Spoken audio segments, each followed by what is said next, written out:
Everyone, when we first saw Anthem at E3 2017, it looked like this. Cutting edge visuals, astounding fidelity, new visual heights for the Frostbite engine.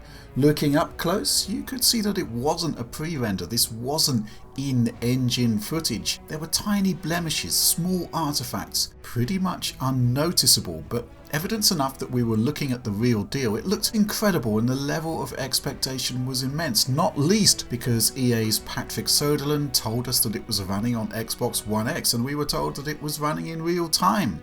When the Anthem demo arrived last weekend, we finally got the chance to have that game running on our home consoles. So how does it look? I'd say that it checks out really well actually, but the next gen now idea that the initial reveal promised hasn't quite been delivered. Anthem is indeed a visual showcase. It's going to be big and there are ideas and concepts in this that I'm really liking. In-depth graphics comparisons between that reveal and what we actually got to play will have to wait. I think this is an exercise best reserved for final code, but there are concepts in that initial reveal that are clearly not going to make the final cut. Combined with the visual experience and performance that was delivered in that demo, and I'd say that expectations have to be managed. This isn't a next-gen level showcase on Xbox One X or PS4 Pro or indeed PC, but let's dive into what was actually delivered, with the proviso that this is not final code. Okay, so let's begin with some initial impressions. Now I said I wouldn't linger on graphics comparisons, but it's also fair to say that while very good looking overall, the hub area is nowhere near as impressive as the E3 trailer, but the real difference in gameplay terms is the loading. The seamless world we initially saw in that trailer is now broken up with loading, sometimes lengthy loading, and loading where you don't expect it, mid-mission. Yeah, this is a curious one. Sometimes you're forced to load a simple looking corridor that actually has very little going on inside. Then you're made to load again when you leave it.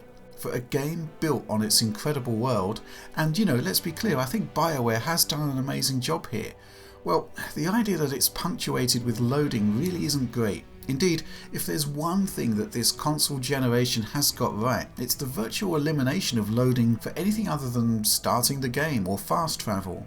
On the plus side though, BioWare deserves credit for a world that's as tall and as wide as it is deep.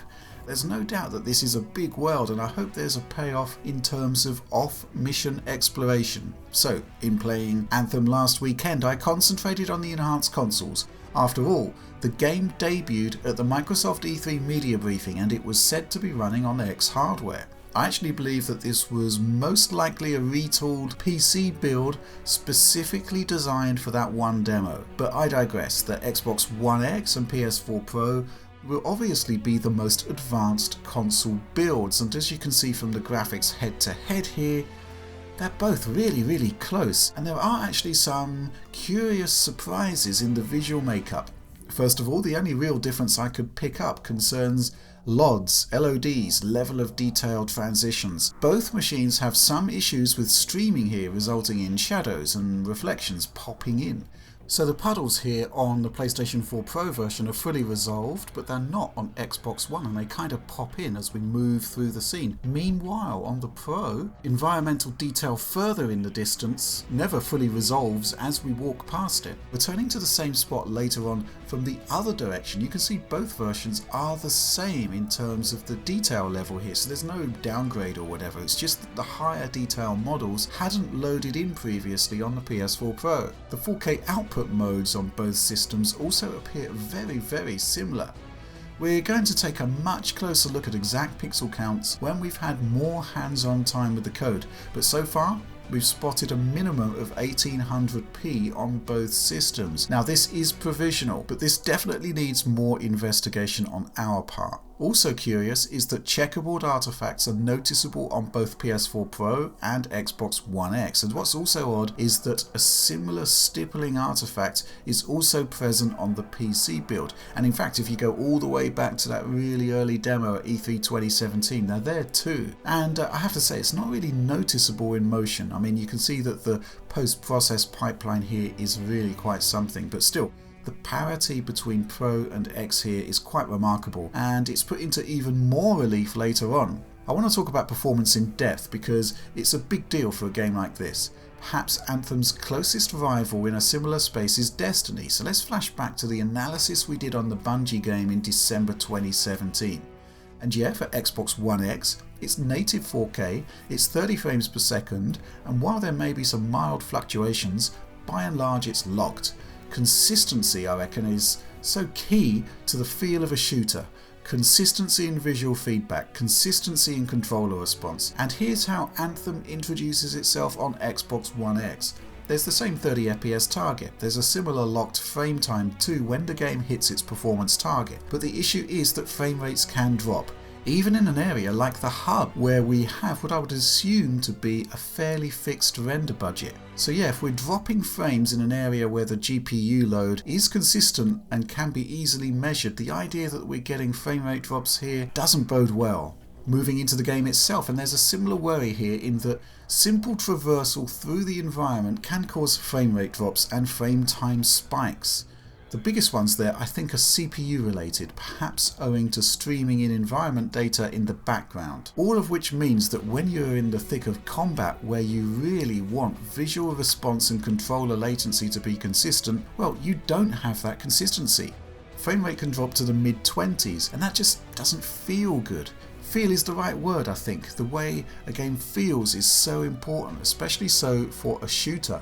Let's cut to PlayStation 4 Pro attached to a 4K screen, and things are different. In the hub area, you'll notice frame times fluctuating between 16, 33 and 50 milliseconds. This isn't uneven frame pacing as such, but rather the effects of unlocking the frame rate completely. So yes, Anthem on PS4 Pro does break the 30 FPS ceiling, but similar to the Xbox One version, it also dips beneath. Moving into combat, and the range of performance seems to be in the high 20s into the 30s as the effects start to pile up. As I said, I think consistency is really important in a shooter, and I really don't like the resulting stutter here, owing to the ever-changing performance level. But the differences between Pro and X are fascinating when you stack up the two head to head. So let's return to the hub again with a direct comparison and a surprising result perhaps. Despite the Pro and X looking so close visually, even in terms of perceived resolution, it's actually the Sony console that delivers higher performance overall. Even if you factor out the areas where frame rate breaches the 30 FPS limit imposed on X, you'll see that the lowest performing sections fare better on the PlayStation console. And I think that this produces a preferable experience in game too. So let's be clear here, I would really like to see the option for a 30 FPS cap in the menus, but the Pro doesn't seem to be hitting the lows that I recorded on the Xbox side. Neither version feels optimal to me then, but in the heat of battle, the higher the performance the better, and in this respect I feel that the Pro has an edge. This is not the usual form that we see in a multi-platform console product, is it? But there's actually even more going on here. Okay, so if you have your Pro set to the 1080p output mode on the front end, the Anthem demo ditches its higher resolution output mode and renders at a native Full HD, and crucially the frame rate is still left unlocked. Running the hub at 1080p and 4K modes side by side, you can see how the lower resolution has even more variance in performance, which is not ideal, but it's clearly delivering a significantly higher frame rate. And this actually pays off in the main game world. So yeah, let's take a look at a side-by-side comparison of performance there. There's like a 5 to 15 frames per second differential, and I guess the extent of that difference varies depending on when the CPU is the bottleneck. Note those frame time stutters in traversal though. They're more keenly felt in 1080p mode, but overall, yeah, you can see that there is an obvious performance benefit. So let's ditch the comparisons and concentrate solely on how 1080p output mode plays out in combat. I mean, by and large, you're running at between late 30s to up to 50 FPS depending on the scene, the amount of enemies and the range of effects work in play.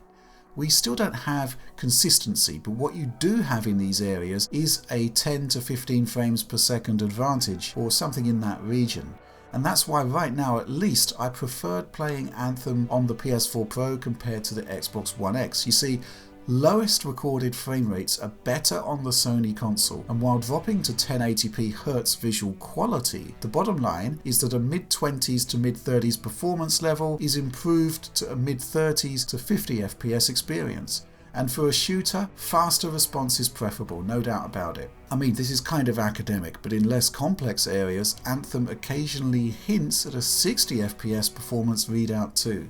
Not especially relevant to overall gameplay and more of a point of interest than anything else. But I do have to wonder whether Xbox One X could benefit from the inclusion of a performance mode too. Right now there isn't one, you're locked at 4K regardless, and there is an issue with frame rate. In essence then, I think both PS4 Pro and Xbox One X have elements that should both be combined into the final product. First of all, I really dislike hiving off particular performance profiles to a specific dashboard setting on the PS4 Pro. Anthem and other titles like Red Dead 2, well, they shouldn't be locking out a high frame rate mode just because you've got your Pro set to 4K. An in-game option should be there to allow users to choose. You know, something similar to what we've seen in Rise of the Tomb Raider and many other games. And that same option should be there regardless of whether you're on a Sony or a Microsoft console. So yes, an advantage that Pro currently has should be more easily accessible and should be available for both systems. As for the Xbox One X, it does have a 30 FPS cap, which I think would be a great option for the Pro console as well. And I do stress an option. By and large though, I do wonder whether both versions may benefit from actually dropping resolution in their respective 4K modes just to deliver something closer to a stable 30 frames per second. And having played Anthem not just on the consoles but on PC, I do think there's a vast amount of potential here, and while the visuals may lack some of the higher end rendering features we saw in that amazing E3 2017 reveal, what we do get is still beautiful, especially so on PC. Alex and I played this one in co-op, and you'll see the results of that soon, but suffice to say, Frostbite strikes again with another clear upgrade for PC users, so look out for the video there. But that's Anthem as things stand now, based on the initial demo. Another demo weekend is coming up free to everyone, and I'd recommend checking it out. But that's all from me for now. Please do like and subscribe to support the work we do, and of course, ring the bell for instant notifications whenever we post a new video. Thanks for making it all the way to the end of this one, if indeed you did, and well, just generally, thanks for watching.